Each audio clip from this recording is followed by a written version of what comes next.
Excavation isn't self punishment. That's the first thing we need to understand. Getting curious about your own behavior, your own wounds, your own installed patterns isn't the same as deciding you're a terrible person.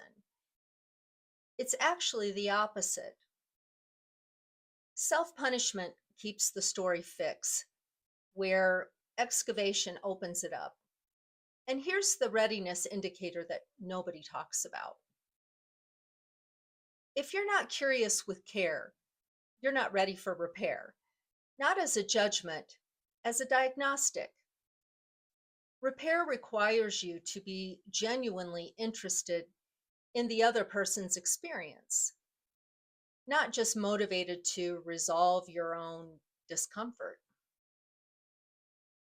You can want reconnection desperately and still not be ready.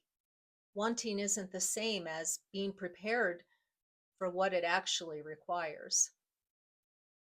Curiosity has to move in both directions, toward yourself and toward the other person. When it can do both, something real becomes possible. When it can only move toward the outcome you want, you're not repairing, you're negotiating. The excavation is what makes the difference, not the willingness to work underneath the willingness.